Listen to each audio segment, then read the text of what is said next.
Olá, sejam bem-vindos a mais uma análise de rates. Hoje a gente vai analisar o rate Alexandria. Por que a gente vai analisar esse rate? Porque recentemente, né, praticamente os últimos 2 anos, ele caiu aqui, ó, alguma coisa na casa de 64%. E aí começou a chegar várias mensagens, como aqui do Rafael Lopes, estava dizendo, ó, o Ares está em um excelente momento, faz tempo que digo isso, estamos num ótimo momento de entrada. Quem quiser que fique de fora. Então começou a chegar muitas mensagens aqui, não só dele, eu peguei dele de exemplo, mas várias outras pessoas também, comentando que era uma excelente oportunidade, que estava na hora de comprar. E a gente vai fazer uma análise aprofundada hoje sobre esse REIT em 2025, tá? Então vamos lá. Como é que funciona aqui? A gente vai ver primeiro o modelo de negócios, depois a gente passa para análise fundamentalista, a gente dá uma olhada lá no site do Simple Wall Street para ver a opinião de outras pessoas, e aí no final a gente conclui aqui trazendo um sumário, né, os pontos principais para a gente considerar. Vamos lá, vamos entrar no modelo de negócios, começando aqui pela história do REIT. Foi fundado em 94, o Alexandria Real Estate Equities é pioneiro em imóveis para o setor de ciência da vida. Então vale muito ressaltar isso, porque hoje em dia a gente tem até várias empresas que lidam com isso, mas a primeira, né, que começou com esses imóveis dedicados para ciências da vida foi justamente o Alexandria, né? A empresa cresceu muito rapidamente, né? A gente está uns 30 anos, 40 anos tentando desenvolver várias coisas dentro desse meio, e isso possibilitou maior demanda por espaços especializados em biotecnologia, em farmacêutica e pesquisa científica, que é basicamente o que eles conseguem entregar aqui dentro da proposta do REIT. O que é que ele faz então? Ele investe em propriedades de alta qualidade, que é voltada principalmente para o setor de ciências da vida e de tecnologia. Suas propriedades incluem laboratórios, centros de pesquisa e instalação de inovações, né? Então, são empresas literalmente dedicadas para a parte de ciência, né? Para desenvolvimento científico. Localizada em áreas metropolitanas com grande concentração em empresas de tecnologia e saúde. Porque tem que ter esse mix entre, tem que ter high-tech e tem que ter a parte de saúde, aí eles fazem essa junção aí através das suas propriedades para possibilitar pesquisadores, entre outras pessoas, de lá desenvolver as suas tecnologias, desenvolver as suas vacinas, desenvolver as suas coisas, tá? Então a estratégia dele basicamente envolve a aquisição e o desenvolvimento de propriedades para grandes inquilinos nos setores de biotecnologia e saúde. Então eles não são focados naqueles pequenos grupos de pessoas, por exemplo, eu e você que quiser fazer alguma pesquisa, não é para gente, é para empresa grande, é para que está com grande porte, e isso traz, obviamente, uma certa segurança, a gente já vai mencionar isso mais para frente, traz segurança para a empresa porque tem previsibilidade, né? Provavelmente não vai sair rapidamente de um canto para ir para outro, um laboratório para outro. Então tem que ter uma condição muito ruim para eles mudarem de laboratório. Uma vez que eu entro no laboratório, eu normalmente fico ali pelo menos até o fim da minha pesquisa, até chegar a algum tipo de conclusão. Não tem muita transferência aqui de lugar para outro, o que mantém a ocupação alta, feito já a gente também vai mostrar. A empresa foca em regiões estratégicas, garantindo contratos de longo prazo. Então, basicamente, eles abrem mão um pouco da receita, né? Ó, eu aceito diminuir um pouquinho a minha receita de te fazer um aluguel um pouquinho mais barato, mas você vai alugar por 10 anos, por 15 anos, por 30 anos.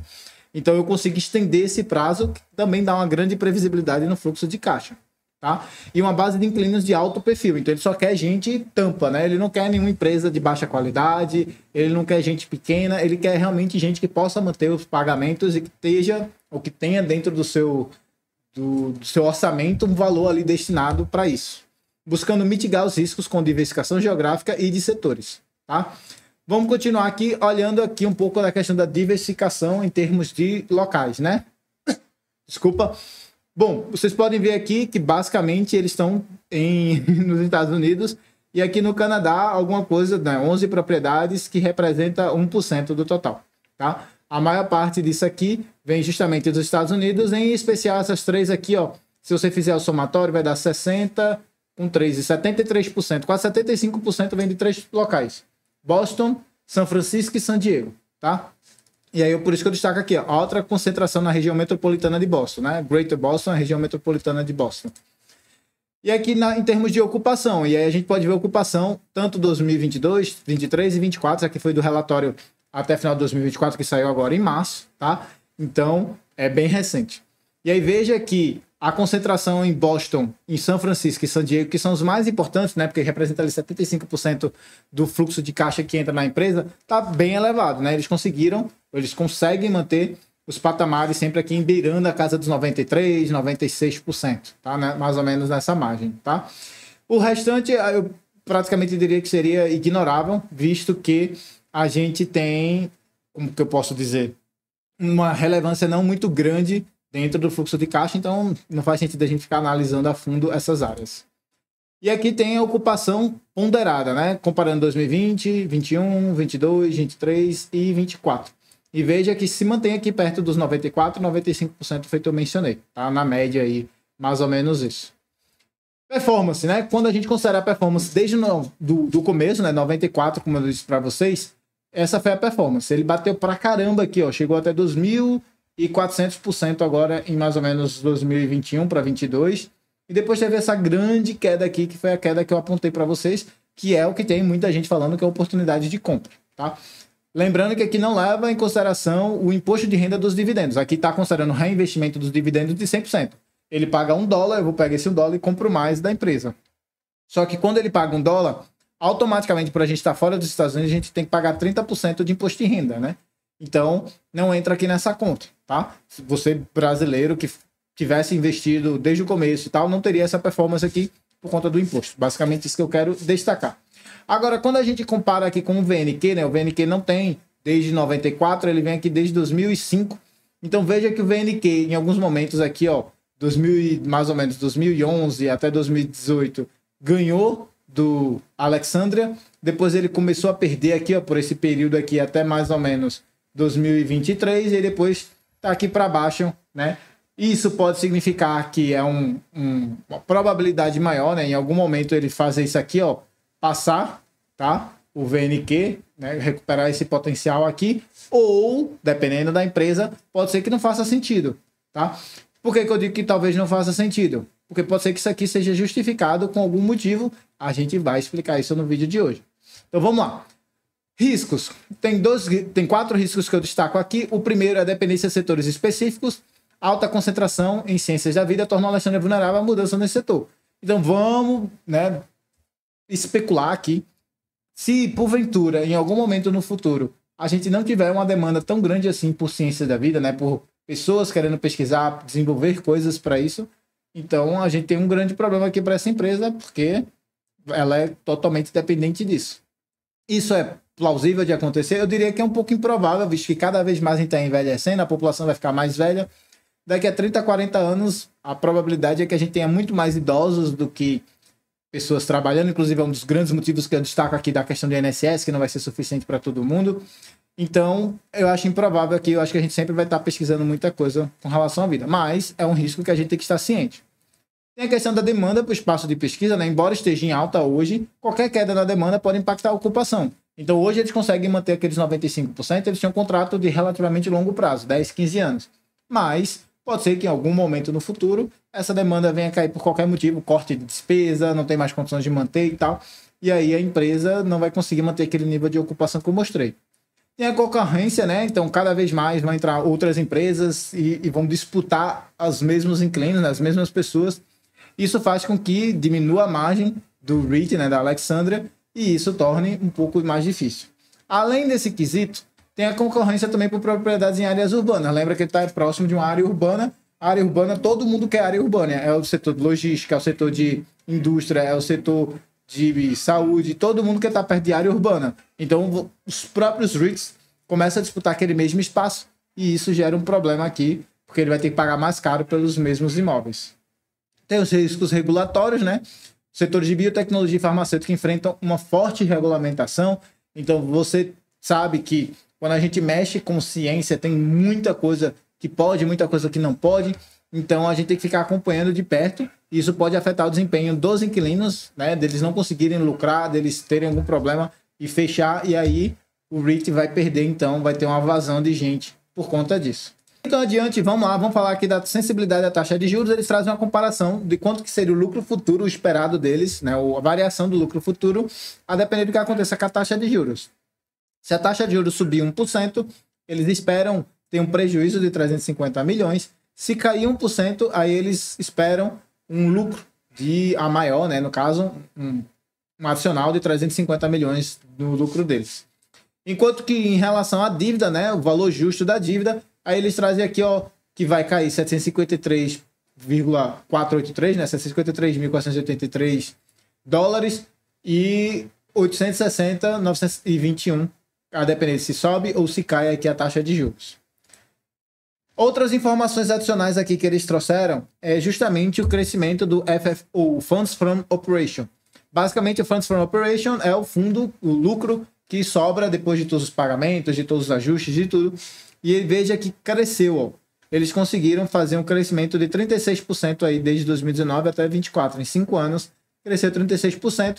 E aí eles destacam aqui, inclusive, que foi o maior em relação a todos os REITs do mesmo setor. Então, ele traz uma comparação, tem todos aqui, ó. E aí você pode ver que foi o que mais conseguiu crescer o seu FFO, né, o seu fundo de operações. Aí eles continuam aqui dizendo que trouxeram 1.200 retornos desde o seu começo, né, aqui consideram o reinvestimento dos dividendos, que foi o maior, o terceiro maior, na verdade, do setor. Eles perdem para o Welltower, a gente tem vídeo aqui no canal falando sobre eles. Aí tem o REIT, né, no caso aqui é um ETF, tá? De healthcare, então juntando várias empresas de healthcare que performou aqui, e aí vem o Alexandria com 1.199, tá? Desculpa a letra aqui tá branquinha, não foi culpa minha, é eles mesmos que colocaram assim, quase que invisível, mas o Welltower ficou 2.800, o restante eu acho que dá para ler ok, né? Continuando então, aí eles continuam aqui mostrando a questão da reciclagem do seu portfólio. Basicamente, quando o ativo não está performando bem ou não está performando como eles gostariam, eles podem vender esse ativo e usar esse dinheiro ou para pagar dívidas ou ainda para comprar um novo imóvel. E aqui eles mostram que desde 2019 até 2024, eles venderam 9,6 bilhões em ativos, foram 73 transações, um ganho de 2,9 bilhões, tá? E aí isso, né, uma capitalização de 5,4% e em função do dinheiro ficou 5,1%. Então, de maneira geral, essa estratégia de reciclagem está muito boa para eles, eles estão conseguindo levantar o fundo rapidamente e estão conseguindo trazer ganhos para a empresa. O próximo, então, é a gente falar aqui um pouco das informações gerais que eles trouxeram com relação à dívida, né? Veja que a dívida deles, eles estão aqui ó, com liquidez de 5,7 bilhões, o que é 6 vezes maior desde, né, do que tinha em 2010. O que isso significa? Significa que eles têm dinheiro em caixa, 5,7 bilhões em caixa, tá? Investido, por exemplo, num tesouro de curto prazo, até um ano, para, né, ganhar a mesma coisa, por exemplo, do que o Warren Buffett faz, alguma coisa assim similar. Basicamente, isso aqui é para pagar dívidas, para pagar alavancagem, alguma coisa, para evitar alguma oportunidade. Aí eles trazem a dívida livre, né, por ação. E aqui, net debt and preferred stock to adjusted EBITDA. A dívida livre da ação preferencial ajustado ao EBITDA, né? E aqui está 5,2, o que é uma alavancagem baixa em relação a outros REITs. De fato, isso é uma alavancagem muito baixa. A gente já viu REITs com muito mais do que isso. A porcentagem da dívida deles que é fixada é de 98,4%, né? E aí isso é muito alto também. Então, a maior parte das dívidas deles são dívidas que pagam a taxa de juros pré-fixada, então esse aumento não está impactando diretamente o valor da dívida, né? Eles não estão pagando necessariamente muito mais por conta disso. Aí eles têm aqui ó, o percentual da dívida que está maturando em 3 anos, né? Em até 3 anos, ou seja, quanto que eles têm que pagar da dívida total aí em até 3 anos, está 14%, o que é muito, muito baixo, tá? Se a gente for comparar, inclusive ele bota aqui ó, um dos menores para 2025 e 2027 comparado com outros REITs. Se você pegar o S&P 500, os REITs dentro do S&P 500, nos próximos 3 anos, ele é um dos menores para pagar essa despesa. O que isso implica dizer? Implica dizer que eles têm bastante caixa, eles podem pagar isso aqui, eles estão tranquilos, eles não estão tão alavancados, feito outros REITs que a gente viu, inclusive semana passada, entre outros REITs que a gente já falou aqui, que estava extremamente alavancado. Aí eles têm a taxa de juros, né? E o tempo que falta se você pegar o prazo ponderado de todas as dívidas, dá 12,7 anos. A taxa de juros 3,86% é o valor médio aqui, tá? Então, como vocês podem ver, eles têm justamente uma taxa de juros bem menor do que está sendo praticado no mercado. Eles têm uma qualidade de dívida boa, porque é mais de longo prazo. E eles têm bastante liquidez aqui, bastante caixa para poder pagar qualquer coisa. Além disso, eu coloquei aqui do lado, veja que eles colocaram que tem BBB+, no S&P 500 e Baa1 na Moody's. O que isso quer dizer? Quer dizer que eles são considerados gradativamente bons pagadores, tá? Eles estão dentre os melhores dos pagadores lá, tá bom? Então, é uma boa empresa com relação à sua dívida. Terminada essa parte aqui, vamos lá, vamos entrar na próxima parte, que é justamente analisar aqui no Investidor 10, que eu já deixei aqui lá embaixo, né, para a gente poder analisar. Veja que o P sobre VP está em 0,55, está estupidamente baixo, mas o PL está em 83,66. O que é que isso mostra para a gente? O preço caiu pra caramba, mas o lucro caiu mais do que o preço. Porque se o preço tivesse caído e o lucro não tivesse caído, o PL teria ficado tão baixo aqui quanto o PVP. Mas ele aumentou. Se ele aumentou, é um sinal de que o preço caiu, por isso que aqui está barato, mas o lucro não acompanhou. E a gente vai ver isso mais para baixo. Eles estão pagando dividend yield aí de 7,47%.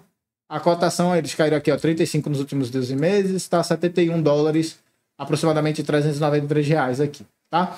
Se a gente pegar aqui os últimos 5 anos, vocês podem ver, basicamente só caiu, tá? E, inclusive, a gente falou, acho que foi em 2023 que a gente fez o outro vídeo, falando justamente que a gente não investiria nele, porque tinha problemas, né, que a gente via. Então, acredito que foi uma call correta, não que fosse recomendação de compra ou venda de ativo, mas quem seguiu não perdeu dinheiro. Quando a gente analisa aqui embaixo, ó, o preço sobre lucro, a gente pode ver, ó, justamente que o preço sobre lucro foi subindo, enquanto que o preço foi caindo. Isso significa, matematicamente, que o preço caiu menos do que o lucro. O lucro caiu mais, por isso o número aqui subiu, tá? E subiu pra caramba. Veja que tá bem alto aqui. Provavelmente, quando a gente for analisar o lucro vai ter despencado, tá?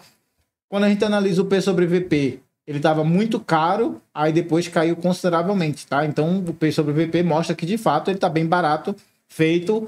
Pessoas destacaram aqui nas minhas mensagens, ele de fato está bem barato.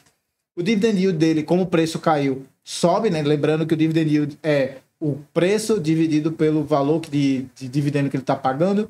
Então, quando o dividendo tá... Desculpa, ao contrário, né? O valor que ele está pagando dividendo dividido pelo preço, quando o preço cai, o dividend yield sobe automaticamente, tá? Aí tem o ROA, que caiu, que não é um bom sinal, significa que eles não estão conseguindo rentabilizar bem os ativos deles.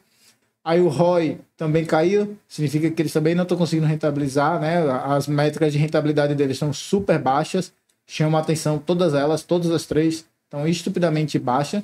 Provavelmente o lucro caiu consideravelmente, eles não estão conseguindo rentabilizar, tá? A margem líquida era 40%, foi caindo, ó, eles estão conseguindo reter muito pouco. Provavelmente estão com muitas despesas, a gente ainda não sabe exatamente que tipo de despesa é essa, mas as despesas devem estar muito elevadas para eles não estar conseguindo, né, rentabilizar, botar uma margem alta. A margem bruta está aqui na casa de 70%, que não é ruim, tá? Então, entre a bruta e a líquida, tá com um problema. Com algum tipo de despesa que apareceu aqui, que aumentou para caramba, que aí prejudicou esse REIT, né? Aí tem a margem operacional, que manteve aqui mais ou menos na casa dos 27%, tá? Então, na verdade, foi entre a operacional e a líquida que está dando problema, que caiu consideravelmente, tá? O que mais a gente pode destacar aqui? O valor por ação, né, subiu, o lucro por ação despencou, tá? Então, basicamente, caiu uns 80% aqui. Ou seja, o lucro está caindo, de fato, feito eu mencionei agora há pouco, né? Vamos analisar aqui embaixo, vamos comparar com o que? Deixa eu descer aqui e chegar na parte de lucros e receitas. Ó, a receita total vocês podem ver que foi subindo, tá? Bem positivo. Mas o lucro líquido, né, não acompanhou. O lucro líquido aqui estava em 770 milhões, aí aqui foi caindo para 570, para 520, para 100, para 300, para 143. Então, nos últimos 5 anos, o lucro deles despencou quase que 80%. O que é que fez esse lucro despencar? A gente viu que não é necessariamente pagamento de juros, porque o pagamento de juros deles estavam bem abaixo, né? O que eu acredito que aconteceu, durante esse período eles pegaram muita dívida, então isso impactou muito aqui, porque a dívida agora, mesmo estando uma taxa pré-fixada, aumentou o quanto que eles vão ter que pagar de serviço de dívida, né? O valor total, e eles não conseguiram ainda rentabilizar esses investimentos que eles fizeram aqui para conseguir recuperar esse dinheiro. É o que eu acredito que tenha acontecido. E aqui você pode ver o lucro por cotação. A gente vai reforçar isso mais para frente. Veja que a cotação, que é o que está em marronzinho, ele foi acompanhando basicamente o lucro, tá vendo? Ó, aqui o lucro tal, a cotação subiu. O lucro caiu, a cotação caiu. Então, basicamente, a cotação está acompanhando o lucro, feito que normalmente acontece no longo prazo. Descendo aqui, vamos analisar agora cadê esse aqui, ó, balanço patrimonial. Vamos ver se faz sentido a minha análise que eu fiz ali atrás, né? Em 2019, os ativos totais eram 18, agora está 37,53, ou seja, dobrou. A dívida estava 8,20, está 15, também dobrou praticamente, tá? E disso aqui 12, que é o dobro daqui também, é de longo prazo, tá? Então, o patrimônio líquido aqui está em 20 bilhões, tá? E aqui era 10 bilhões, ou seja, o patrimônio líquido dobrou nos últimos 5 anos, super positivo, tá? Não é um problema perfeito, tá? É o que se espera mesmo. Mas veja o fluxo de caixa aqui, ó. O fluxo de caixa estava 100, 200, 200, 180, 580. Aí agora, nos últimos 12 meses, aqui, né, os 24 dos últimos 12 meses, está na casa dos 500. Aqui a gente não teve um fluxo de caixa. Então, a gente pode ver que provavelmente foi isso, né? Eles investiram muito dinheiro aqui. Então, pode ser que, de fato, o pessoal esteja correto. Seja uma excelente oportunidade para comprar agora, porque eles vão conseguir rentabilizar esses novos imóveis que foram adicionados aí ao portfólio deles, que vai conseguir rentabilizar agora e o lucro tende a subir, tá? Pode ser que seja isso. Vamos entrar no Simple Wall Street para acompanhar o que é que outros analistas estão falando sobre esse REIT. Antes de eu explicar o que é que está dizendo aqui, né? Me permita só mostrar para vocês o seguinte. Essa plataforma aqui, Simple Wall Street, ela tem uma conta gratuita que você pode analisar até 5 empresas por mês de graça, tá? Inclusive, essa conta que eu tô aqui é a conta que é gratuita para mostrar para vocês. Ele vai mostrar tudo. Se você quiser analisar a empresa, eu super recomendo que você acesse aqui. Eu vou deixar um link aqui embaixo na descrição que você pode se inscrever. A conta é completamente gratuita, tá? E você vai poder analisar, acompanhar as suas empresas aí até 5 por mês. Combinado? Vamos lá, vamos falar aqui o que é que outras pessoas estão falando sobre esse REIT. Bom, ele destaca aqui em ponto positivo 3 pontos positivos. Primeiro, está basicamente metade do preço justo que eles acreditam, ou seja, eles acham que tem potencial de subir aproximadamente 100%. Eles estão com um lucro projetado de crescimento de praticamente 23,6% por ano nos próximos anos. E eles estão pagando 7,4% de dividendo, que é tranquilo para eles, porque tá crível, né? Tá tranquilo para eles pagarem. No lado negativo, eles destacam que a dívida não está bem coberta pelo cash flow, então eles estão com a dívida muito elevada para a rentabilidade que eles estão conseguindo. Normalmente isso é comum para essa questão de eu estou comprando ativos, estou investindo nos meus ativos, então eu desprendo muito dinheiro, eu aumento muito a minha dívida, mas eu ainda não ganho dinheiro porque esses ativos não estão gerando nada, né? Então pode ser que seja de fato o que eu expliquei para vocês. Muitos investimentos foram feitos e ainda não conseguiram rentabilizar, por isso que ainda não está bem coberto aqui, tá? A margem de lucro deles está em 4,2%, o que é pior do que o ano passado, que foi 6,2%. Isso é um sinal negativo também, mas também é um sinal possível de que eles estavam fazendo investimento e ainda não conseguiram rentabilizar. E eles estavam mostrando aqui também que teve vendas impactantes aí que, né, modificaram um pouco os resultados financeiros. Então, os resultados financeiros foram impactados por conta dessas vendas aqui que a gente precisa acompanhar para saber exatamente o porquê, o que foi, né, qual motivo e tudo mais. Vamos descer aqui, vamos direto para a página que mostra o fluxo de caixa, né? O revenue deles é 3,11, aí eles têm quase 920 aqui para poder fazer esse dinheiro, né? O custo do lucro, aí sobra o lucro bruto de 2,2. Aí veja a despesa deles aqui, ó, 2,1. Então o problema deles está justamente nessa despesa aqui que provavelmente aconteceu justamente por conta deles terem pego muita dívida para poder rentabilizar, né, reformar, fazer o que quiseram, o que fizeram aí. Por isso que aqui a gente ainda está vendo o negativo, tá? Então pode ser que nos próximos anos eles consigam rentabilizar isso aqui e aí essa dívida vai diminuindo gradativamente essa despesa aqui, outras despesas, tá? Vamos descer aqui embaixo o valor justo. Eles acham que o valor justo é 140,42. Se eu pegar uma calculadora aqui para fazer a conta com vocês e fizer assim, ó, 140,42 menos o preço de agora, que é 71,37, significa que teria 69,05 para subir. Se eu dividir isso pelo 71,37, que é o preço de agora, e multiplicar por 100, eu tenho um potencial de subir, né? Então eles estão dizendo que tem um potencial de subir 96,75% aproximadamente para o valor justo que eles acreditam E foram 13 pessoas que analisaram, baseado na premissa dos 13, o ponto médio é 140,42, tá? Então é relativamente bem justo. Vamos lá, vamos descer, comparando com outros, né? Eles trazem aqui, ó, o earnings growth, o crescimento do lucro, tá em 24%, aproximadamente é o que eles esperam. Outros tá bem abaixo, o CAT tá até, né, um crescimento maior. E aqui a gente tem o price to earnings, né, o preço sobre lucro. O Alexandria está 95% aproximadamente. O Cat Trust está 35,6%. Por essas duas métricas aqui, valeria mais a pena investir nesse Cat Trust do que, por exemplo, no Alexandria. Por quê? Porque eles têm a tendência de crescer o lucro mais e estão mais barato pelo preço sobre lucro. Basicamente essa conta que eu estou fazendo aqui, tá? Vamos descer, vamos analisar lá embaixo agora a parte justamente da divisão. Pronto. Aqui, ó, o crescimento do lucro futuro. O que é que os analistas estão esperando? Eles estão esperando que a empresa vai crescer aproximadamente 23,6%, a indústria 21,6%, o mercado 14,6%, tá? Isso no lucro. Agora, no revenue, né, que é a receita, eles estão dizendo que a empresa vai crescer 1,6%, a indústria 9,9% e o mercado 8,7%. Yuri, por que essa diferença? Por que o lucro está crescendo muito mais do que a receita, né? Como é que eles podem conseguir lucrar mais se a receita permanece mais ou menos estável?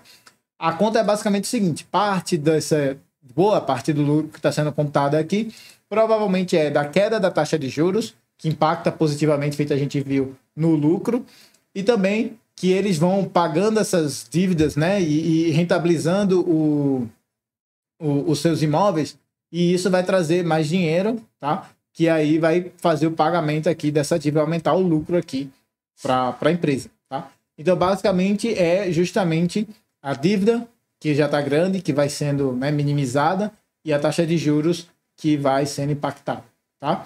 E aí, vamos descer agora para baixo aqui e procurar, pronto, isso aqui, ó.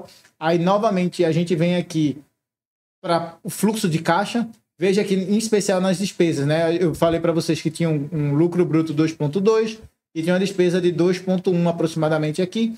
E aí, o General Administration tá ok, tá? O Non-Operating Expenses também tá dentro dos conformes. São esses outros custos aqui que provavelmente é justamente com serviço de dívida, entre outras coisas. Eles provavelmente pegaram bastante dívida aí para investir de 2020 para 2025 e aumentou muito a dívida, tá?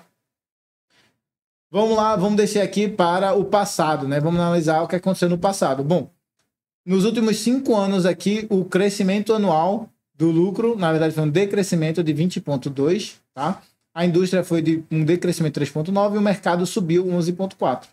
No último ano, a empresa teve uma queda de 28,8 do seu lucro, a indústria subiu 43,7, muito puxado pela taxa de juros, né, que deu uma arrefecida, e o mercado subiu 5,3, tá?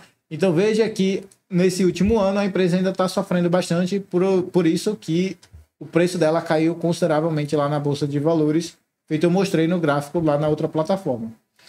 Aqui, ó, a posição financeira, eles têm 2 bilhões de assets, né, de ativos no curto prazo, e uma dívida de apenas 611,61 milhões, então eles são bem tranquilos para pagar suas despesas, enquanto que no longo prazo eles têm 35,53 e 14, praticamente 15 bilhões aqui em dívidas para pagar. Também tudo tranquilo, tá? Descendo aqui, vamos para a parte justamente do... Calma, não é esse. Vamos descer aqui, tal. Cadê você? Eu quero a descrição. Pronto, é isso aqui. Pronto, ó. Insider Transactions. O que é que aconteceu? Gente de dentro da empresa. Todo mundo tá vendendo, tá vendo? Todo mundo vendendo. E vendendo quantidades grandes. Se a gente for analisar aqui, ó, nos últimos 12 meses, teve aproximadamente o quê? 6 milhões, né? Nem foi tão grande assim, 6 milhões. Provavelmente isso aqui foi compensação, lucro, alguma coisa assim. Aí a pessoa foi lá e vendeu para poder pagar as contas, para poder investir em outro canto, para poder fazer outras coisas. Não foi, tipo, necessariamente por problemas dentro da empresa, tá? E o ownership breakdown, né? Instituições compraram basicamente tudo, 86,4. Aí tem o Wealth Funds, né? Que é Sovereign, 9,51. Público em geral, 2,65. Pessoas de dentro da empresa, 1,31. E o governo, 0,09%, né? Quase nada. E aí os top shareholders, aí tem a Vanguard, a BlackRock, né, que eu sempre menciono aqui que, na verdade, compra porque elas têm fundos que replicam o S&P 500. Quando você replica o S&P 500, essa empresa está dentro, então você compra essa empresa junto. Então, boa parte disso aqui não é porque eles acreditam necessariamente na empresa, e sim pela questão passiva. Tem o JP Morgan, tá? Tem no Canadá, Pension Plan Investment Board. Então, tem várias empresas aqui. Tem a própria UBS Asset Management, tá? Que é da Suíça, a Goldman Sachs. Então veja que tem pessoal aqui, os percentuais, a maior parte está justamente na BlackRock e na Vanguard, né? Feito sempre por conta da replicação do S&P 500, tá? Tendo entendido isso, acho que dentro dessa plataforma é tudo que eu queria mostrar. Vamos voltar aqui e fazer a análise agora dos últimos pontos para a gente poder concluir. Bom, primeiro eu queria reforçar essa questão do lucro e da cotação, feito eu mostrei para vocês. Enquanto o lucro está subindo, a cotação vai subindo. Quando o lucro cai, a cotação vai caindo. Caiu essa queda grotesca aqui porque o lucro caiu. Então, basicamente, é justificado, sim, essa queda. Mas, como eu disse para vocês, provavelmente foi por conta dos altos investimentos que foram feitos durante esse período. Há uma taxa de juros ainda baixa, né? Então, não afetou ainda muito a empresa, porque a taxa de juros foi bem baixa. Se eles precisarem refinanciar uma taxa de juros maior, vai sim ser um problema, mas a gente viu que até 3 anos eles estão tranquilos. Então, se a taxa de juros cair durante esse período, perfeito, eles podem subir para caramba, feita a plataforma já te mostrou, quase 100% é a estimativa dos analistas lá. Agora, se a taxa de juros permanecer alta por mais tempo, feito muita gente anda acreditando, pode ser que eles venham sofrer mais um pouquinho, mas eu acho que o grosso já passou. A tendência agora é ficar um pouco lateralizado e depois voltar a subir. Falado isso, vamos ver os pontos positivos. Bom, a gente viu que tem a receita em crescimento sustentável, eles conseguiram crescer a receita consideravelmente, mostrando que passou de 900 milhões para 3 bilhões de 2016 para agora, tá? Os dividendos são crescentes e sustentáveis, a gente viu que veio um aumento constante dos dividendos, do FFO, inclusive é maior em relação às empresas do setor, com relação dos fundos de operação. O payout é de 55% em 2024, que é bem sustentável, bem saudável, bem tranquilo. O patrimônio líquido de 22 bilhões versus ativos de 37,6 indica que, né, o patrimônio sobre ativos de 0,59, o que está tranquilo também. Endividamento razoável para o REIT, né? Então, 34%, a maior parte da dívida é de longo prazo, então super tranquilo. Agora, com os pontos negativos, né? O gráfico mostra o líquido despencou desde 2020. De novo, acredito que seja muito por conta dos altos investimentos que foram feitos, tá? Então, a receita subiu, mas o lucro não, por conta deles estarem usando esse dinheiro. ROI/ROA muito baixo, o PL muito alto, feito a gente viu, muito por conta do lucro ter caído, despencado. Acabei de perceber que tem um erro de digitação aqui, ó. Cotação desabou, acontece sempre. A cotação desabou junto com o lucro, que pode afetar a percepção de valor. Então, o pessoal olha, vê o gráfico caindo e acha que é uma empresa ruim. Então, isso por si só é um ponto negativo, mas se você acredita na tese por longo prazo, isso deveria ser uma oportunidade para você. A dívida de longo prazo passou de 6,4 bi de 2019 para 12 bi, um aumento aí de quase 100%, né, de aproximadamente 100%, o que ainda é saudável, mas dobrou em 5 anos. Então, exige uma geração de caixa maior para você poder continuar crescendo e pagando essa dívida, coisa que eles ainda não conseguiram. Por isso que o lucro ficou tão para baixo, feito a gente viu, e a cotação caiu acompanhando. Então, de maneira geral, o que é que eu posso falar desse REIT? Eu gosto muito da tese, já falei isso várias vezes. É uma tese que eu creio que para os próximos anos tende a continuar crescendo, a população envelhecendo, cada vez mais autocuidado com pele, com o corpo, com a saúde. Tudo isso vai requerer desenvolvimento médico, novas tecnologias médicas, novas coisas acontecendo dentro do ambiente médico. A própria inteligência artificial está aí para ajudar com tudo isso. E acredito que tanto esse REIT quanto outros dessa tese estão super bem posicionados em relação a momentos futuros. Acho que essa grande queda que aconteceu aqui foi muito por conta dos investimentos feitos, eu reforcei durante todo esse vídeo, o que significaria que agora que terminou esse período de alto investimento, eles podem rentabilizar as suas novas propriedades, seus novos desenvolvimentos, e com isso gerar um lucro ainda maior para pagar essa dívida. Então seria um excelente ponto de entrada para você que quer comprar e quer investir nesse REIT diretamente. No entanto, eu reforço mais um ponto aqui para vocês. Quando você faz uma alocação direta, os dividendos que você recebe são taxados em 30%. Isso diminui parte da sua rentabilidade.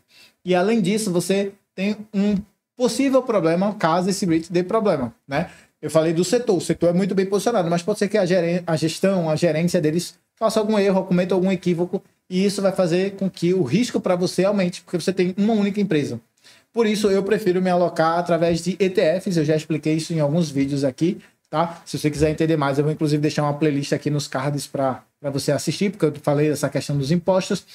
E eu prefiro fazer isso através dos ETFs, que é muito mais seguro, não tem o problema dos impostos com relação aos dividendos, então eu consigo aproveitar da tendência sem necessariamente estar alocado no setor, sem necessariamente ter o risco de perder todo o meu capital porque a empresa fez alguma besteira. Mas eu não acho, sendo bem sincero, que essa empresa aqui tá ruim, tá? Se você comprou, se você está investindo, eu acho que a tendência agora é mais rentabilizar e crescer do que necessariamente cair. Mas reforço que isso não é uma recomendação de compra ou venda de ativos, tem que ver a sua carteira, né, seu portfólio, tem que ver o seu perfil de risco, tem que ver suas metas e objetivos, tem que ver o porquê que você está investindo, né? Tudo isso vai modificar aí o seu portfólio, a sua estrutura geral. Então isso não é uma recomendação de ativo, de compra ou venda de ativo, é apenas uma parte educacional, trazendo um pouco aqui da minha opinião, da minha análise e da minha experiência. Combinado? Agradeço a quem ficou aqui comigo até o final. Peço, se você gostou do vídeo, não se esqueça de deixar o like, se inscrever no canal, batendo no sininho. Todas as semanas a gente traz vídeos como esse aqui, falando e explicando sobre empresa, fazendo react, outros vídeos em geral. Então, se você quer continuar fazendo parte da nossa história, quer continuar aprendendo aqui conosco, eu peço para você se inscrever aqui no canal. E vou deixar essa playlist aqui para que você possa assistir, porque eu tenho certeza que você vai aprender muito sobre outras análises de risco que a gente já fez também. Combinado? Forte abraço e tchau, tchau.